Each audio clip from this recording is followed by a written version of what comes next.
यह महाभारत, द्वापर, सतयुग और त्रेता सभी युगों का यह दिव्य कुंड साक्षी है, गवाह है।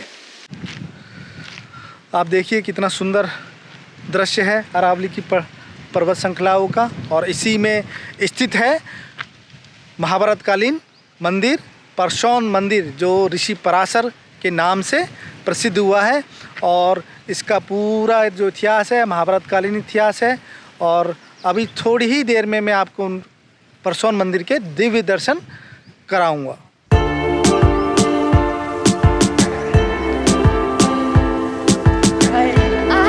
यहाँ से परशौन मंदिर कितना दूर है? थोड़ी सी दूर होगा। किसका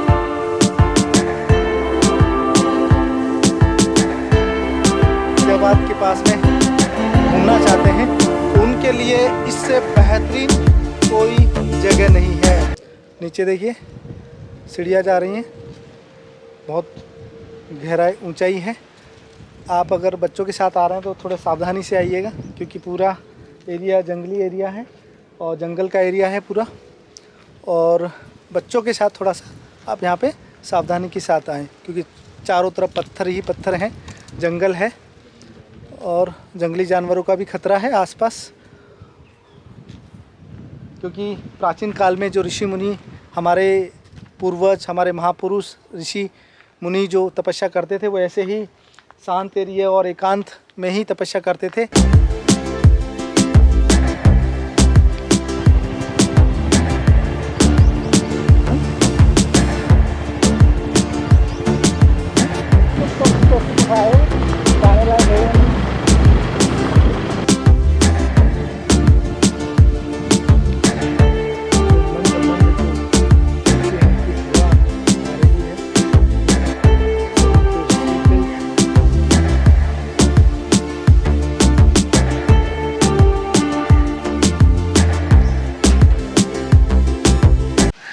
द्वापर युग के इस भव्य कुंड में ही बैठकर पराशर ऋषि ने तपस्या की थी और अज्ञातवास में पांडवों ने यहीं पर समय व्यतीत किया था। माँ कुंती के साथ में यहीं पर ध्यान किया था। और इस क्षेत्र का सनातनियों के हर एक धार्मिक शास्त्र में इस क्षेत्र का वर्णन किया गया है। कोई धार्मिक शास्त्र ऐसा नहीं है सनातनियों का जिसमें इस क्षेत्र का वर्णन नहीं किया गया। पराशर ऋषि के द्वारा बनाए हुए इस कुंड में कभी भी जल ख़त्म नहीं होता और मान्यता है कि इसके स्नान करने से, इस कुंड में स्नान करने से सभी पाप बीमारियां नष्ट हो जाती हैं। यहाँ पर सावन में मेला लगता है और हजारों लोग उस मेले में दर्शन करने के लिए, पराशर ऋषि की इस तपोस्थली का दर्शन करने के लिए यहाँ पर आते हैं। दिव्य कुंड, जिससे पूरी बड़कल झील में पानी का प्रभाव होता था, आज अवैध खनन की वजह से वो प्रभाव भले ही बंद हो गया हो, लेकिन इस दिव्य कुंड की महिमा आज तक हजारों वर्षों से आज तक बनी हुई है। और ये दिव्य कुंड का पानी कभी भी सूखता नहीं है। यह महाभारत, द्वापर, सतयुग और त्रेता सभी युगों का यह दिव्य कुंड साक्षी है, गवाह है।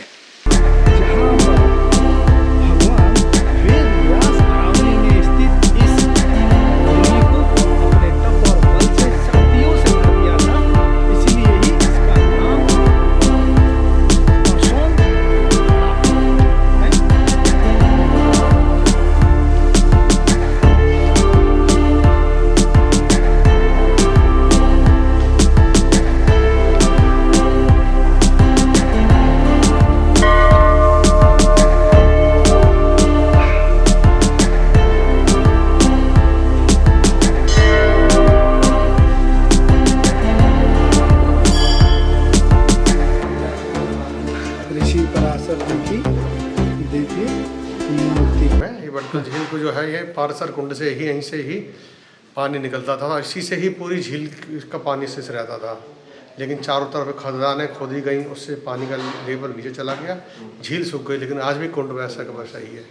आज भी इसी से जल से यहाँ पे अभिषेक होता है, इसी से खाना पीना। अविश्वसनीय, अकल्पनीय, अद्भुत पराशर ऋषि की तपोस्थली।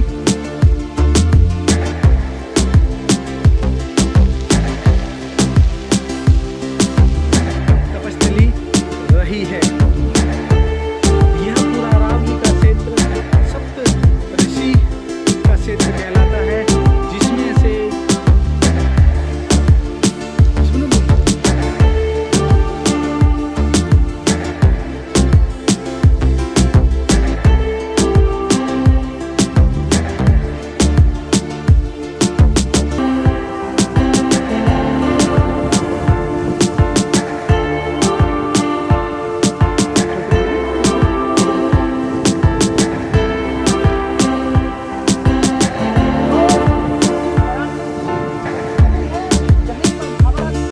अरावली की इस पहाड़ियों में स्थित है और ये सतयुग, द्वापर और त्रेता युग की पूरा साक्षी है यह तपस्थली।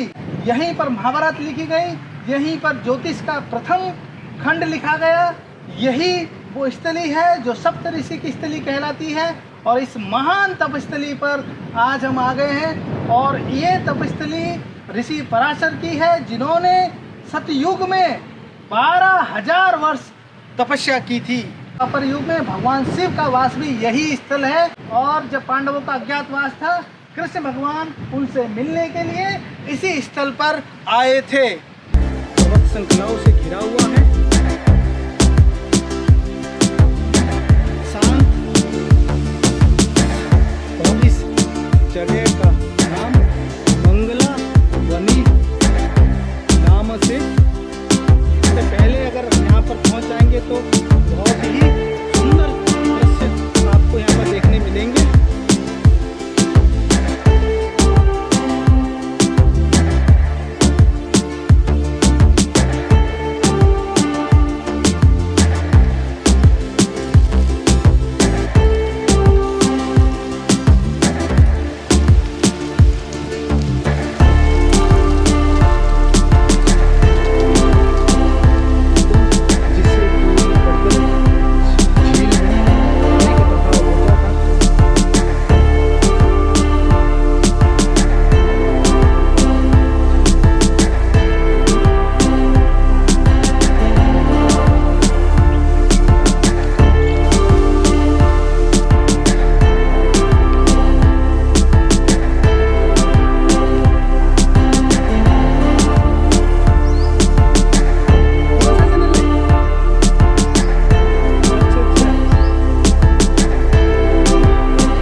जो YouTube सब्सक्राइबर आज इस कार्यक्रम को देख रहे हैं, मेरा आज उन सभी से निवेदन है कि अपने बच्चों के साथ में इस सनातनी गौरव, जो कि दिल्ली से